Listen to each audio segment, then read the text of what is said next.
నమస్తే, welcome to Suman TV. Telangana budget పై తన విశ్లేషణ అందించడానికి ప్రస్తుతం మనతో పాటు ఉన్నారు ప్రముఖ రాజకీయ ఆర్థిక విశ్లేషకులు CM నాగార్జున రెడ్డి గారు. వారితో మాట్లాడదాం. నమస్కారం సార్. తెలంగాణ బడ్జెట్ ఏ విధంగా ఉందంటారు? నిష్పక్షపాతంగా ఫ్రీ అండ్ ఫ్రాంక్గా చెప్పాలి అంటే బాగానే ఉంది అని మాత్రమే చెప్పగలను. అంటే బడ్జెట్ని గురించి ఇంకా ఫైన్ ప్రింట్ రాలేదమ్మా. మనకి ఫైన్ ప్రింట్ కనుక వస్తే ఈచ్ అండ్ ఎవ్రీథింగ్ దానికి ఎంత ఎలకేట్ చేశారు, ఏ రంగానికి ఎంత ఎలకేట్ చేశారు, అప్పులు ఎంత తీసుకొచ్చారు, డెఫిసిట్ బడ్జెట్ ఎంత ఉంది, ఇవన్నీ కూడా డీటెయిల్స్ వస్తాయి. అసెంబ్లీలో మెంబర్స్ అందరి ముందు ఏంటంటే బేసిక్ ఫిగర్స్ అన్ని చదివేస్తారనమాట. ఈసారి బడ్జెట్లో వీళ్ళు ఏం చేశారంటే ప్రతిదాన్ని కూడాను 2014-15 కంపేర్ చేసి చెప్పారు. 2014-15లో అలా జరిగింది, ఇప్పుడు ఇలా జరిగింది, ఇప్పుడు ఇలా జరిగిందని చెప్పారు. యాక్చువల్గా అంత వెనక్కి వెళ్ళి చెప్పాల్సిన పని లేదు. జనరల్గా ఏం చేస్తారంటే స్టేట్ లెవెల్లో కూడా ఎకానమిక్ సర్వే చేస్తారు. ఎకానమిక్ సర్వే చేసినప్పుడు లాస్ట్ ఇయర్ అలా జరిగింది, ఈ సంవత్సరం ఇలా జరిగింది, లాస్ట్ ఇయర్ అంత ఎలకేట్ చేశాము, అంత ఖర్చు పెట్టాము, ఇంత మిగిలిపోయింది పలానా దాంట్లో, ఈ సంవత్సరం ఇంత ఖర్చు పెడుతున్నామని చెప్తారు. కానీ వీళ్ళు ఏం చేశారంటే 2014-15లో కూడా ఏం జరిగింది అని ఎందుకు చెప్తున్నారు అంటే ఫస్ట్ టైం తెలంగాణ రాష్ట్రం ఏర్పడినప్పుడు ఎలా ఉంది, ఇప్పుడు ఎలా ఉందని చెప్పి జనాలకు చెప్పడానికి ఉద్దేశంతో చెప్పినట్టున్నారు. కానీ 99.8% అది పీపుల్కి అది అర్థం కాదు. ఎనీహౌ ఓవరాల్గా కనుక బడ్జెట్ని కనుక చూసినట్లయితే బాగానే ఉంది, అంటే ఎక్సలెంట్గా ఉంది అని అనలేను. అంటే ఫెయిర్ ఎనఫ్ అనేసి అంటే ఫెయిర్ ఎనఫ్ కంటే అబౌవ్ బాగానే ఉంది, ఆ విధంగా చెప్పచ్చు. ఎలొకేషన్స్ అవి ఎట్లా ఉన్నాయి, సంగతి సమాచారం అనే దాని గురించి చర్చిస్తే ఇందులో ప్రధానంగా మనం 4 ఫిగర్లు తీసుకోవచ్చు. 2,30,30,826 కోట్ల రూపాయలు అనేటువంటిది టోటల్ బడ్జెట్ యొక్క అవుట్లే. ఈ అవుట్లేలో 1,70,000 కోట్ల రూపాయలు అనేటువంటిది ఆదాయం. ఈ ఆదాయం అనేటువంటిది పెట్రోల్ మీద, డీజిల్ మీద ఇంకా ఉంటాయి కదా, బీరు బ్రాంతి కానివ్వండి, GST అవి ఇవి ఎట్సెట్రా ప్లస్ మన రాష్ట్రం నుంచి, తెలంగాణ రాష్ట్రం నుంచి ఇన్కమ్ ట్యాక్స్, కస్టమ్స్ రూపంలో, IGST రూపంలో సెంట్రల్ గవర్నమెంట్కి వెళ్ళి మళ్ళీ అక్కడి నుంచి వచ్చేటువంటి షేరు. డెఫిసిట్ అనేటువంటిది, ఫిజికల్ డెఫిసిట్ అనేటువంటిది 45,510 కోట్లను బడ్జెట్లో లెక్క చెప్పారు. విచిత్రం ఏంటంటే 6,743 కోట్ల రూపాయలు అనేటువంటిది రెవెన్యూ సర్ప్లస్ వచ్చిందట. ఈ 2 ఫిగర్లు చాలా విచిత్రమైన ఫిగర్లు. ఇప్పుడు మనకి 2,30,000 కోట్ల రూపాయల బడ్జెట్ అని చెప్పి అందులో 1,70,000 కోట్ల రూపాయల ఆదాయం అని చెప్తే రెండింటికి మధ్య ఉండే గ్యాప్ నీకు 60,000 కోట్లు కనపడుతుందిగా.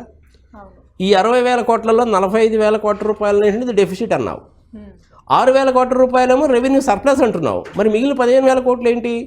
ఇది లెక్క తెలియదు, ఫైన్ ప్రింట్ వస్తే కానీ మనకు తెలియదు. ఈ 3-4 ఫిగర్లు చూస్తే మనకి ఏమర్థం అవుతుందంటే రాష్ట్రం అనేటువంటిది అప్పులలో మాత్రమే ఉంది, డెఫిసిట్ బడ్జెట్ ఉంది, వచ్చినటువంటి ఆదాయం ఖర్చులకి సరిపోవడం లేదు, అప్పు చేయాల్సిన పరిస్థితి వస్తుంది అని అర్థమవుతుంది. ఇది ఫస్ట్ కంక్లూజన్. నెక్స్ట్ విషయానికి వస్తే ఎలొకేషన్స్ ఎట్లా చేశారంటే నార్మల్గా బడ్జెట్లో ఏం చూస్తారంటే మగిత ఇరిగేషన్కి ఎంత ఇచ్చారు, నీటిపారుదలకి ఎంత ఇచ్చారు, విద్యకి ఎంత ఇచ్చారు, వైద్యానికి ఎంత ఇచ్చారు, కొత్తగా వేసేటువంటి రోడ్స్కి ఇట్లాంటి వాటికి ఎంత ఖర్చు పెట్టారు, చెరువులు తవ్వడానికి కాళేశ్వరం ప్రాజెక్ట్ లాంటి వాటికి ఎంత ఖర్చు పెట్టారు, షెడ్యూల్డ్ ట్రైబు షెడ్యూల్డ్ కాస్ట్ల యొక్క అభివృద్ధి కోసం ఎంత ఖర్చు పెడతారు, ఆర్టీసీకి ఎంత ఇస్తున్నారు, కొత్తగా భూమిని వ్యవసాయంలోకి తీసుకురావడానికి తీసుకున్న చర్యలేంది ఎంత ఖర్చు పెడుతున్నారు, కొత్తగా అసెట్స్ క్రియేట్ చేయడానికి అంటే ఇదేంటి హాస్పిటల్స్ కావచ్చు, స్కూల్ బిల్డింగ్స్ కావచ్చు, కొత్తగా వేసిన రోడ్లు కావచ్చు, రైలు మార్గాలు కావచ్చు, మెట్రో రైలు కావచ్చు, వీటన్నిటికీ ఎంత ఖర్చు పెడుతున్నారంటే అంటే క్యాపిటల్ అసెట్స్ క్రియేట్ చేయడానికి అప్రాక్సిమేట్లీ 29,000 కోట్ల రూపాయలు ఖర్చు పెడుతున్నారు. అదేవిధంగా నీకు అగ్రికల్చర్ మీద, అన్నిటికంటే మోస్ట్ ఇంపార్టెంట్ థింగ్ అగ్రికల్చర్ కదా, అగ్రికల్చర్ మీద 25,000 కోట్ల రూపాయలు కేటాయించారు. 3 లక్షల గొర్రెల కోసము బర్రెల కోసము 3,000 కోట్లు కేటాయించారమ్మా. KCR గారికి చాలా ఇష్టమైన ప్రోగ్రామ్ కదా ఇది, గొర్రెలు బర్రెలు అందరికి ఇవ్వాలనేది. ఎందుకంటే తెలంగాణ ప్రాంతంలో వాళ్ళు ఎక్కువ ఉన్నారు కాబట్టి వాళ్ళు కేటాయించడం కూడా బడ్జెట్లో కూడా తప్పలేదు. ఈ బడ్జెట్లో 3,000 కోట్ల రూపాయలు అనేది కేటాయించారు. పెళ్ళిళ్ళు చేసుకునేటువంటి వాళ్ళ కోసమని 2,750 కోట్ల రూపాయలు ఇస్తున్నారంట. వాళ్ళు ఎవరో పెళ్లి చేసుకుంటే మనం డబ్బులు ఇవ్వమో అది ఒక్కొక్కరికి ₹1,00,000 అమ్మాయి తల్లి అకౌంట్లో వేస్తారట. వాడు పెళ్లి చేసుకోవడానికి వాడు 10,000 ఖర్చు పెట్టుకుంటాడా, 25,000 ఖర్చు పెట్టుకుంటాడా వాడి ఇష్టం. ఏదో ముఖ్యమంత్రి గారు ఇదిగో మా రాష్ట్రంలో ఉండే ఆడపిల్లకి ఆడకూతురికి పెళ్ళి అవుతుంది కాబట్టి నేను ఒక 1000 రూపాయలు ఇచ్చాను, 1116 ఇచ్చానంటే మనమైనా కానీ పెళ్ళికి వెళ్ళినప్పుడు ఏదైనా గిఫ్ట్ ఇస్తాము, లేదంటే 116లో 516 చదివిస్తాం కానీ లక్షల డబ్బులు అయితే ఏంగా.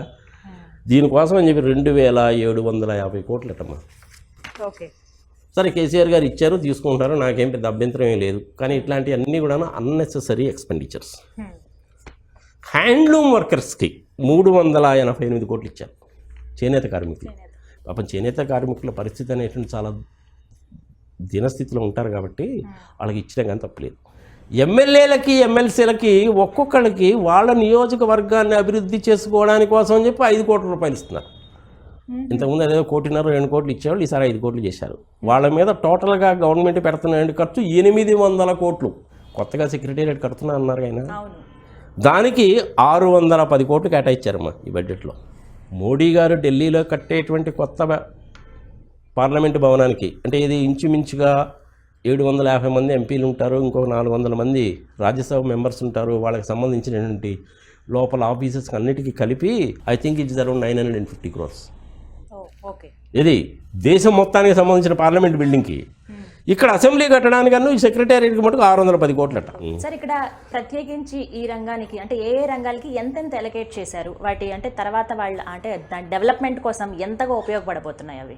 ప్రజలందరికీ సామాన్యంగా తెలిసేటువంటిది ఏంటంటే వ్యవసాయానికి ఎంత ఇచ్చారు, విద్యకి ఎంత ఇచ్చారు, ఆరోగ్యానికి ఎంత ఇచ్చారు, రోడ్డు వేయడానికి ఎంత ఇచ్చారు, ఇదే కదా అడుగుతారు. ఇది మేజర్ అలొకేషన్స్ అనమాట. ఇవి ఆ అలొకేషన్స్ ఒకసారి చూస్తే ఇరిగేషన్ కోసము 16,931 కోట్లు అలాట్ చేశారమ్మా. అంటే ఏంటి, ఈ తెలంగాణ రాష్ట్రంలో ఏంటంటే బోరు బావులు ఎక్కువ, ప్లస్ లిఫ్ట్ ఇరిగేషన్ స్కీమ్స్ ఎక్కువ. ఎందుకంటే సముద్ర మట్టానికి చాలా ఎత్తుగా ఉంటుంది కాబట్టి తెలంగాణ ప్రాంతం అనేటువంటిది గోదావరి కృష్ణ మధ్యలో నుంచి పోతున్నప్పటికీ కూడాను అయ్యేమో లో లెవెల్లో ఉంటాయి, ల్యాండ్ ఏమో హై లెవెల్లో ఉంటుంది. దాంతో ఏమవుతుందంటే ఎత్తిపోతల పథకాలు చేయాలి. ఇప్పుడు కాళేశ్వరం కూడా ఎత్తిపోతల పథకమేగా. అది కనీసం ఒక్కోసారి 100 మీటర్లు, 150 మీటర్లు, 500 మీటర్లు కూడాను గోదావరి నదిలో నుంచి రివర్స్ తీసి చెరువులు నింపి ఆ చెరువుల్ని మళ్ళీ లింక్ చేసి చెరువుల నుంచి చేయాలన్నమాట. అది అందుకని కాస్ట్ ఎక్కువ అవుతుంది. 16,931 కోట్ల రూపాయలు కేటాయించారు, ఇది మంచిదే. ఆరోగ్యం కోసం అని చెప్పి 7,000 కోట్ల రూపాయలు కేటాయించారు. విద్య కోసం అని చెప్పి ఇంచుమించుగా 15,000 కోట్ల రూపాయలు కేటాయించారు బడ్జెట్లో. మరి ఈ 2 ఫిగర్లు మంచిగా ఎంతవరకు కరెక్టు అంటే, నన్ను పర్సనల్గా కనుక అడిగితే ఎడ్యుకేషన్ మీద, హెల్త్ మీద కనీసము 6-7% అనేటువంటిది బడ్జెట్లో అమౌంట్లో ఖర్చు పెట్టాలమ్మా. కానీ అంత అమౌంట్ లేదు ఇక్కడ. ఇది ఒక డెఫిసిట్. ఆరోగ్యవంతమైన జాతి ఉండాలి, విద్యావంతమైన జాతి కనుక ఉన్నట్లు కనుకైతే వాడు ప్రపంచంలో ఎక్కడికి పోయాను కానీ బతుకుతాడు. కేరళలో అలాగే జరుగుద్దమ్మా. మరి ఇన్ఫర్మేషన్ కేరళ బడ్జెట్ కన్నా చూస్తే 8%, 9% ఎడ్యుకేషన్ మీద, హెల్త్ మీద ఖర్చు పెడతారు.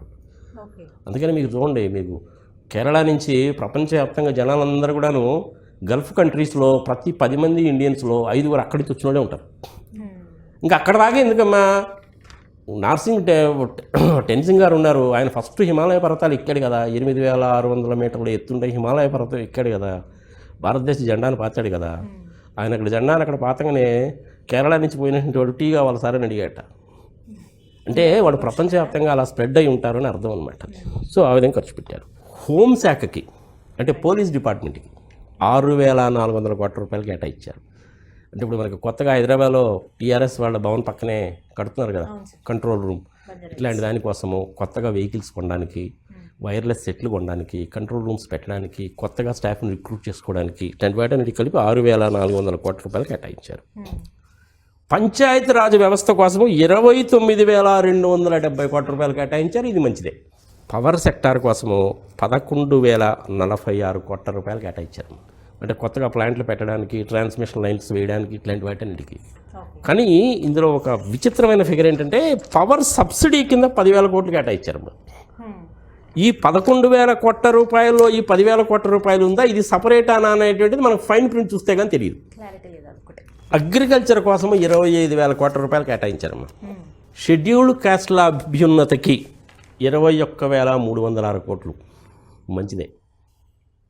షెడ్యూల్డ్ ట్రైబ్స్కి 12,304 కోట్లు, ఇది కూడా మంచిదే. ఎందుకంటే ఇక్కడ పాపులేషన్ ఎక్కువ తెలంగాణ ఏరియాలో. ఈవెన్ రిజర్వేషన్ సిస్టంలో కూడాను 50% రిజర్వేషన్స్ ఇవ్వచ్చు అన్నారుగా, 25% ఏమో బీసీలకి. 7.5% ఏమో షెడ్యూల్డ్ ట్రైబ్స్కి, 15% ఏమో షెడ్యూల్డ్ క్యాస్ట్లకి. ఇదే కదా మన క్యాలిక్యులేషన్, ఆంధ్రప్రదేశ్లో అయినా తెలంగాణలో అయినా. సో బడ్జెట్ అమౌంట్లో వాళ్ళకి ఆ విధంగా ఇవ్వడం అనేటువంటిది ఇట్ ఇస్ ఓకే, న్యాయసమ్మతమే. మనకు కేసీఆర్ గారు 2 బెడ్రూమ్ హౌస్ అని చెప్పి అదే పని అంటూ ఉంటారుగా. ఆ ప్రోగ్రామ్ కోసమని 11,000 కోట్ల రూపాయలు కేటాయించారమ్మా బడ్జెట్. ఇది కొత్తగా అలొకేట్ చేసిన దాంట్లో ఉంటుంది కదా. ఈ 11,000 కోట్ల రూపాయలు పెట్టి ఇప్పుడు 2 బెడ్రూమ్ హౌస్లు కడతారట. ఇప్పటి వరకు ఈ అలొకేట్ చేయనటువంటి హౌసెస్, ఈ కొత్తగా కొట్టేటువంటి హౌసెస్ అన్నీ కూడా కలిపి ఈ 21-22 ఆర్థిక సంవత్సరంలో అందరికీ ఇచ్చేస్తారట. మంచిదే. హైదరాబాద్లో మెట్రో రైలు కోసం 1,000 కోట్లు కేటాయించారమ్మా. ఇది కూడా మంచిదేగా.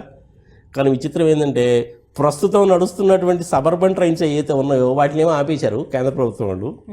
ఈయనేమో మెట్రో రైలు కోసం 1000 కోట్లు ఇస్తానంటాడు. ఇప్పుడు మనకి హైటెక్ సిటీ దగ్గర నుంచి శంషాబాద్ ఎయిర్పోర్ట్ వరకు అనుకుంటున్నాం కదా మనము ఫేజు. దానికి ల్యాండ్ ఎక్విజిషన్ అంటే అదేంటంటే అవుటర్ రింగ్ రోడ్ పక్క నుంచే పోతుంటుంది. దానికోసం చెప్పి 1000 కోట్లు కేటాయించారు. ఎప్పుడైనా సరే బడ్జెట్లో ఒక్క విషయం గుర్తుపెట్టుకోవాలమ్మా ప్రజలు, రౌండ్ ఫిగర్ కనుక స్పెసిఫై చేశారు అంటే ఇది ఆలోచించాల్సిన విషయం. విచిత్రం ఏంటో తెలిసిన, తెలంగాణలో విమానాశ్రయాలను అభివృద్ధి చేయడానికి 100 కోట్లు కేటాయించారమ్మా బడ్జెట్లో. ఇది కూడా కొత్తగా చూస్తున్నాం ఈసారి బడ్జెట్లో. మోడీ గారేమో దేశంలో ఉన్న ఎయిర్పోర్ట్లు అన్నింటిని కూడా అదానీలకు అప్పు చెప్పాలని చూస్తున్నాడు ఆయన. ఆల్రెడీ చేశారు. ఇప్పుడు మరి 100 కోట్ల రూపాయలు కేటాయించారట. ఏం చేస్తారో మనకు తెలియదు, వదిలేద్దాం. రీజనల్ రింగ్ రోడ్ అని చెప్పి చాలా రోజుల నుంచి చెప్తున్నాడు ఆయన. ఆ రీజనల్ రింగ్ రోడ్డు కోసం 750 కోట్ల రూపాయలు కేటాయించారు.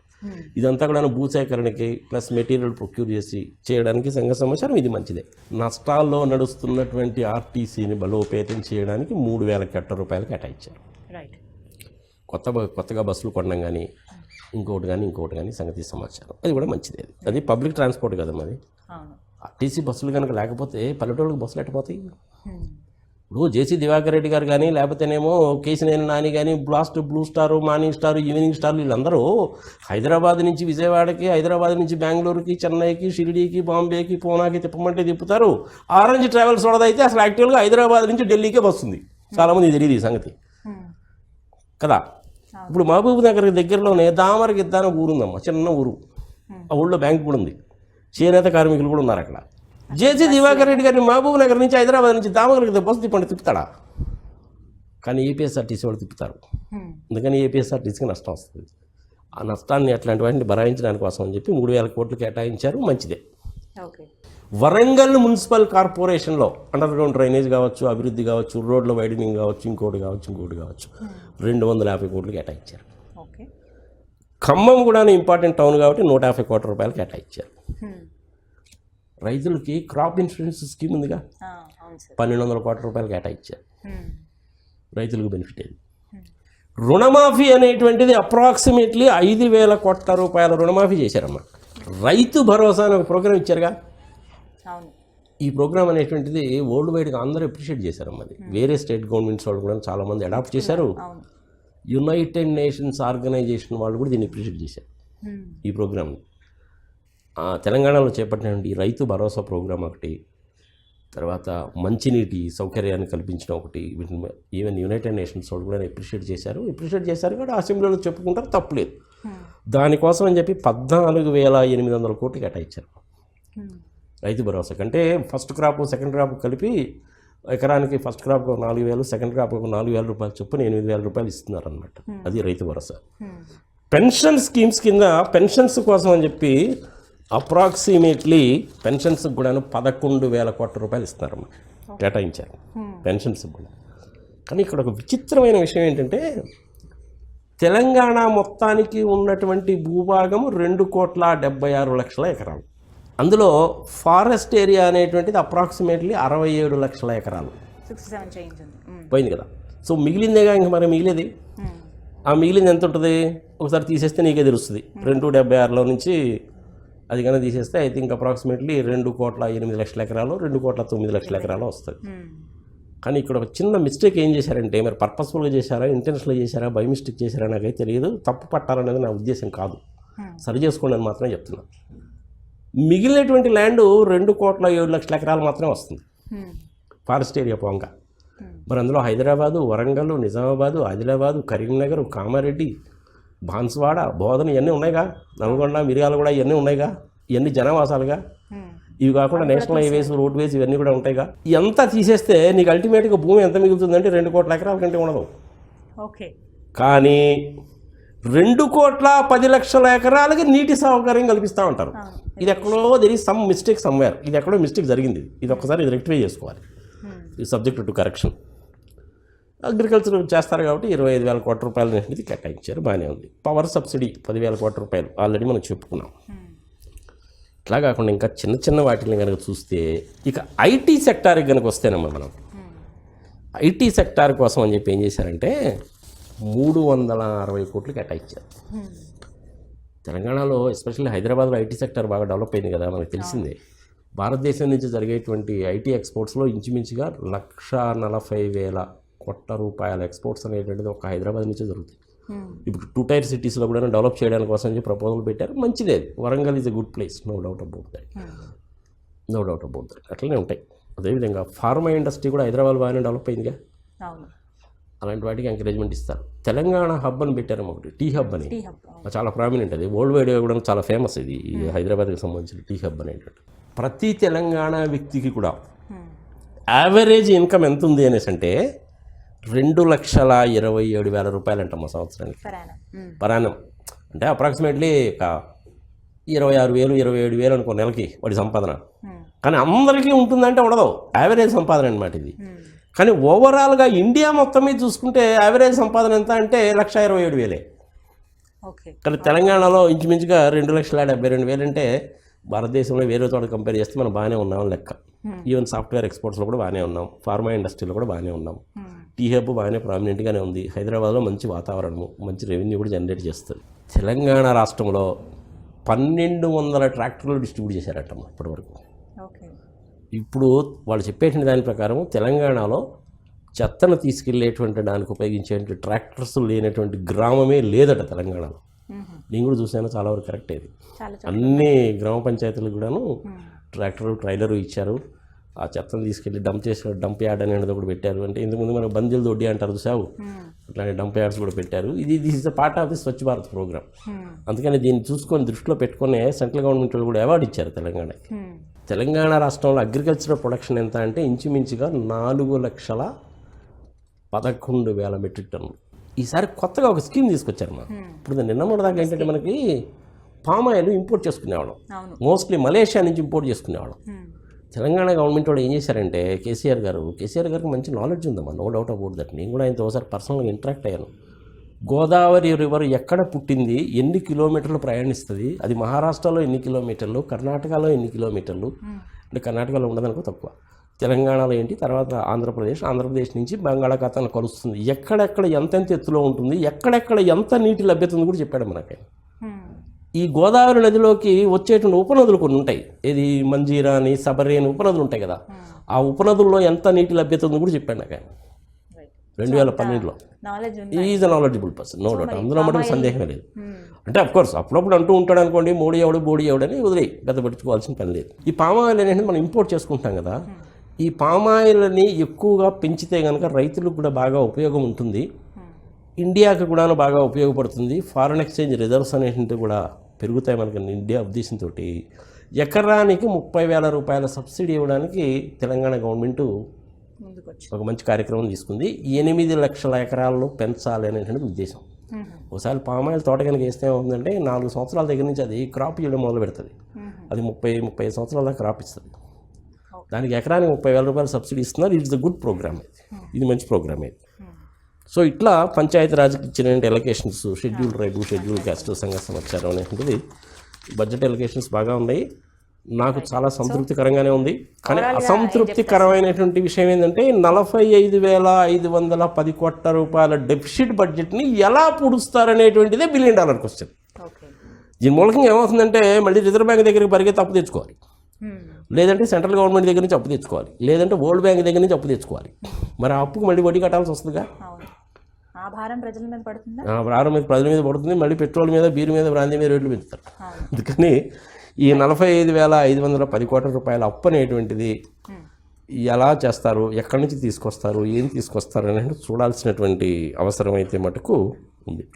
సో ఓవరాల్గా బడ్జెట్ ఈజ్ ఓకే, ఎక్స్ట్రాడినరీ అని నేను చెప్పను, కానీ it's okay. I think they have done some good exercises చేసినట్టు లెక్క.